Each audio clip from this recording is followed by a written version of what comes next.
Assalamualaikum warahmatullahi wabarakatuh. Saya Mazlan Wahid dari program studi ilmu hadis Fakultas Usuluddin dan Pemikiran Islam UIN Sunan Kalijaga Yogyakarta ingin mempresentasikan Islam dan masyarakat. Sebelum kita membahas lebih jauh Islam dan masyarakat, kita kenali dulu Islam itu apa.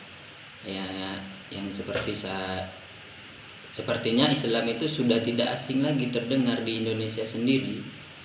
Islam merupakan agama yang dianut oleh mayoritas penduduk Indonesia. Seringkali kata Islam itu kita kaitkan dengan kata Muslim, padahal artinya berbeda. Jika Islam adalah agama, maka Muslim adalah sebutan untuk orang yang beragama Islam. Adapun pengertian Islam itu dibagi menjadi ada beberapa bagian. Pengertian Islam menurut bahasa, Al-Quran, hadis, dan ulama. Pertama, mari kita bahas pengertian Islam menurut bahasa. Secara bahasa, Islam memiliki beberapa arti. Dalam bahasa Arab, Islam merupakan masdar dari kata aslama yuslimu islaman, yang artinya itu taat, tunduk, dan patuh, berserah diri kepada Allah. Begitu juga lah kesimpulannya. Sedangkan jika dilihat dari asal katanya, maka Islam berasal dari kata asalmu, aslama, istaslama, salim, dan salam. Aslamu itu artinya damai, perdamaian. Islam adalah agama yang damai dan setiap muslim hendaknya menjaga perdamaian, saling akur, damai. Arti aslama itu artinya taat. Seorang muslim hendaknya berserah diri kepada Allah Subhanahu wa taala dan mengikuti ajaran Islam dengan taat. Terus istaslama artinya berserah diri sepenuhnya kepada Allah, bertawakal, berserah diri, bertawakal. Begitulah kalau menurut saya. Salim artinya bersih dan suci. Ini merupakan gambaran dari isi hati seseorang muslim yang bersih, suci, jauh dari sifat syirik atau menyekutukan Allah.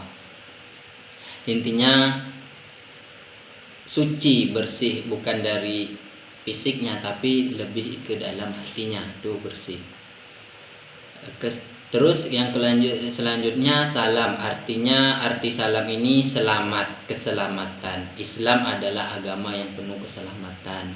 Jika seorang muslim menjalankan ajaran Islam dengan baik, bertakwa kepada Allah Subhanahu wa taala, dan menjalankan sunnah Rasul dan sebagainya, maka Allah akan senantiasa menyelamatkannya baik di dunia maupun di akhirat.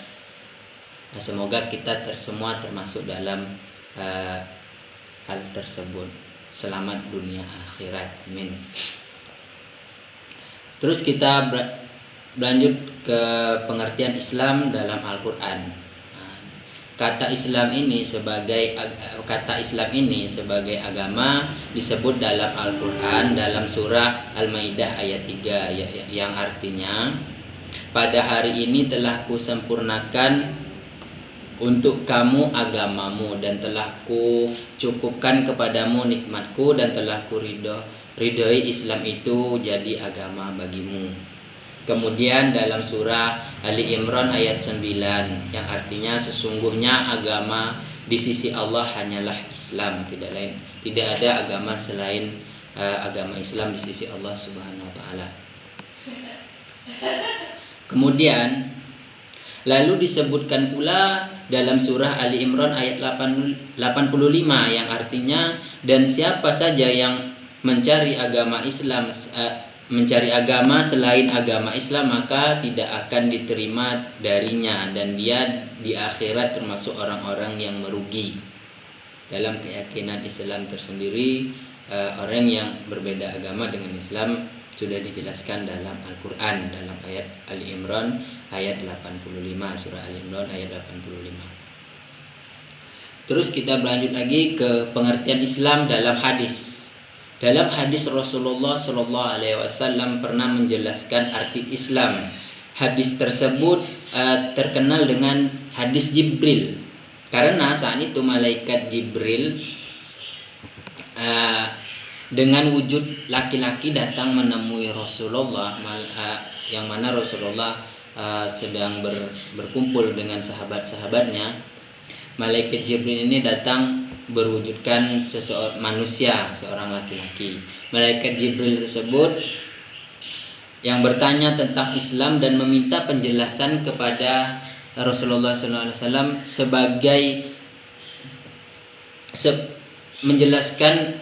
meminta Rasulullah agar menjelaskan tentang Islam. Dalam hadis riwayat Muslim dari Umar radhiyallahu taala anhu berkata, ketika kami sedang duduk bersama dengan Rasulullah sallallahu alaihi wasallam, tiba-tiba muncul seorang laki-laki yang berpakaian sangat putih, rambutnya sangat hitam, pada dirinya tidak terlihat tanda-tanda seorang musafir. Namun tidak ada satupun di antara kami yang mengenalnya, hingga ia duduk di dekat Nabi Shallallahu Alaihi Wasallam dan menempelkan lututnya berdekatan. Kemudian dia menempelkan lututnya ke lutut Nabi Muhammad SAW dan meletakkan telapak tangannya di atas paha Nabi Muhammad SAW. Dia berkata, "Wahai Muhammad, jelaskan padaku tentang Islam." Rasulullah SAW menjawab, "Islam adalah engkau bersahadat bahwasanya tiada sesembahan yang berhak disembah kecuali Allah dan Muhammad adalah utusan Allah, menegakkan sholat, menunaikan zakat, berpuasa di bulan Ramadan dan melaksanakan haji ke Baitullah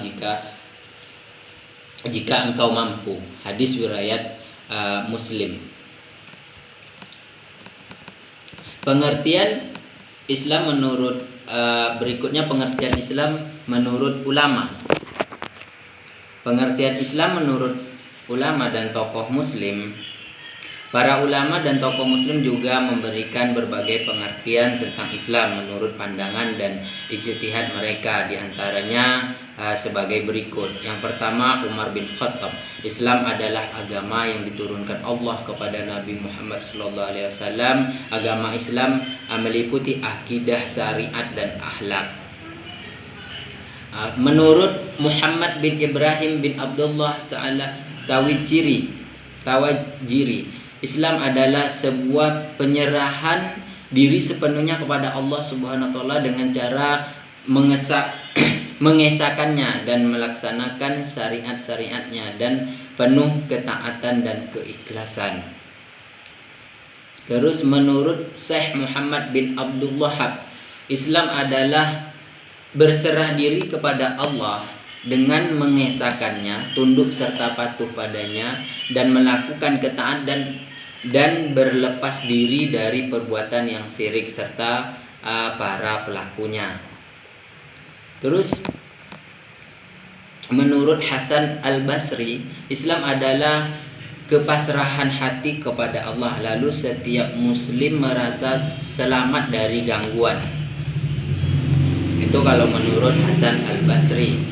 Terus ada lagi menurut Mustafa Abdul Razik, Islam adalah agama ad-din, peraturan-peraturan yang telah terdiri dari kepercayaan-kepercayaan dan pekerjaan-pekerjaan yang bertaat dengan keadaan suci. Artinya bisa membedakan mana yang halal dan mana yang haram, mana yang hak dan mana yang batil, yang dapat membawa dan mendorong umat untuk menganutnya untuk menjadi suatu umat yang mempunyai rohani yang kuat. Terus menurut Ghaffar Ismail, Islam adalah agama yang dibawa oleh Nabi Muhammad SAW, berisi kelengkapan dari pelajaran-pelajaran meliputi kepercayaan,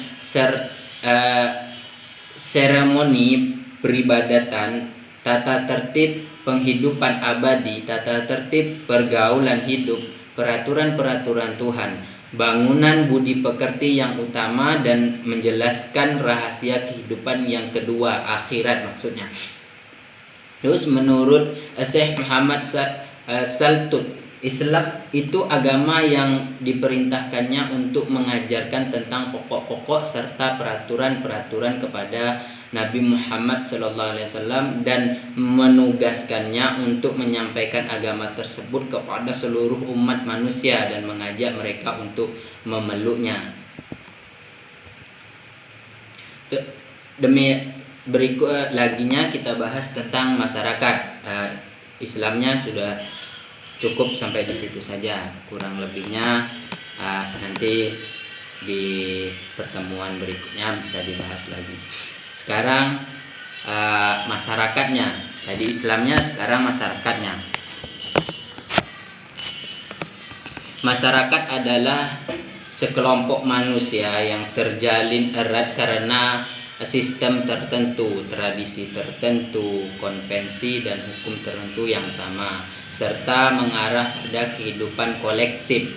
Masyarakat adalah sekumpulan manusia yang karena tuntunan kebutuhan dan pengaruh keyakinan, pikiran, serta ambisi tertentu dipersatukan dalam kehidupan kolektif. Sistem dan hukum yang dapat dalam suatu masyarakat mencerminkan perilaku-perilaku individu karena individu-individu tersebut terkait dengan hukum dan sistem tersebut. Hakikatnya masyarakat sesuai dengan skenario penciptaan manusia sebagai khalifah di muka bumi, yakni tegaknya keadilan ilahi yang berlaku untuk alam dan manusia. Masyarakat merupakan manusia yang senantiasa berhubungan, berinteraksi, berkomunikasi, individu lah intinya, berinteraksi dengan manusia lain. Jadi masyarakat ini senantiasa berhubungan, berinteraksi dengan sesama dalam suatu kelompok. Kehidupan masyarakat yang selalu berubah dinamis merupakan suatu yang tidak dapat dihindari. Masyarakat, warga atau political society melakukan penertiban sosial dengan menjatuhkan sanksi bagi para pelanggar peraturan.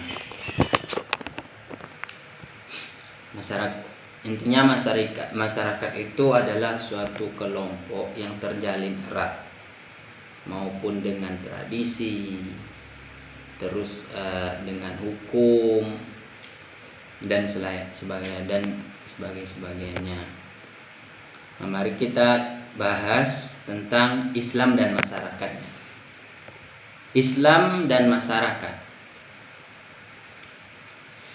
Agama adalah suatu yang dapat dianggap oleh pemeluk dan calon pemeluknya sebagai sesuatu telah terkait erat dengan dunia mereka. Gustave von Grünebaum mengeluarkan, ini pendapatnya Gustave Grünebaum. Agama adalah suatu yang dapat dianggap oleh pemeluk dan calon pemeluknya sebagai suatu hal yang terkait erat dengan dunia mereka. Nah, jadi untuk merespon salah satu ungkapan Grünebaum di sini, masih ada beberapa pertanyaan terkait dan terikat. Apakah dengan penerimaan Islam berarti mengorbankan semua budaya yang telah lama melekat pada sebuah tatanan masyarakat? Jawaban yang paling disepakati adalah tidak. Tentu tidak. Penerimaan Islam bukan menghilangkan kultural pra-Islam, tetapi sebatas kelanjutan dari kultural yang usai mekar di suatu wilayah. Islam bukan asimilasi, Islam itu akulturasi. Kita lebih fokus kepada Islam dan masyarakat Indonesia. Dalam sejarah telah kentara bahwa Islam menyebar luas ke semua pelosok Nusantara tidak menggunakan topeng Timur Tengah. Islam menjelma menjadi sosok yang akrab dengan budaya setempat, menyadari karena sebenarnya Islam bukan hanya bertugas untuk menjinakkan objek tujuannya, namun menjinakkan dirinya sendiri. Tindakan seperti itu dapat dilihat dari manifestasi agama yang dilakukan oleh Wali Songo. Wali Songo melakukan itu bermula dari benturan-benturan yang terjadi antara budaya dengan doktrin Islam. Benturan tersebut memaksa Islam untuk menggunakan topeng atau simbol-simbol kebudayaan. Simbol-simbol kebudayaan setempat, maksudnya itu di mana Islam itu mau berkembang harus akrab dengan sistem budaya di tempat itu.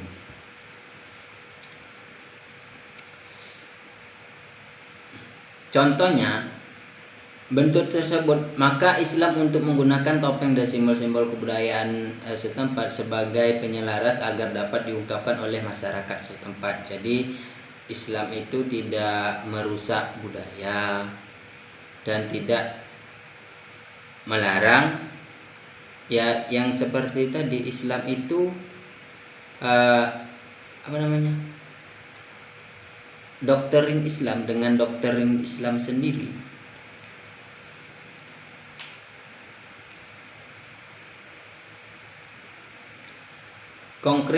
Konkretnya adalah Sunan Maulana Makdum Ibrahim dengan strategi bonangnya di Jawa Timur dengan membacaan keadaan masyarakat yang suka sekali dengan alat musik bonang, hanya bertiket wudhu dan membaca syahadat, masyarakat setempat bisa menikmati alunan musik bonang yang diadakan beliau tanpa biaya sepeser pun. Secara doktrin, alat musik semacam itu adalah haram. Namun, karena Islam dipandang secara historis dan atas nama kemaslahatan dan pemenuhan kebutuhan, potret itu pun menjadi bingkai sejarah yang menarik untuk dibahas juga diterapkan. Di wilayah lain pun juga tidak bisa dipungkiri keadaan seperti ini dapat menimbulkan penafsiran yang agak terpisah dengan wahyu yang utuh dan abadi. Tetapi meminjam istilahnya Bapak Taufik Abdullah, bagaimanapun juga pernyataan agama harus didekati dengan menanggalkan untuk sementara keyakinan pribadi. Toh kesimpulan tersebut bukan berarti mengwahyukan yang utuh di atas yang salah. Bisa jadi penafsiran akan itu yang justru tidak sesuai, bukan wahyunya. Bisa jadi penafsiran ini akan itu tidak sesuai, bukan wahyunya, maksudnya bukan wahyunya. Dengan demikian berbasis pada keselarasan antara budaya dan agama yang berujung pada pemenuhan kebutuhan masing-masing pemeluknya. Pendekatan Islam historis diharapkan mampu menjadi salah satu perumusan yang ideal dan menjawab dinamika zaman. Baiklah, lebih kurang penjelasan tentang Islam dan masyarakat dari saya. Besar harapan saya untuk kritiknya dan sarannya. Lebih dan kurangnya saya mohon maaf. Apabila ada kata-kata yang salah atau penjelasan yang kurang tepat, saya mohon maaf sebesar-besarnya. Lebih dan kurangnya mohon maaf. Saya akhiri, wabillahi taufiq wal hidayah. Wassalamualaikum warahmatullahi wabarakatuh.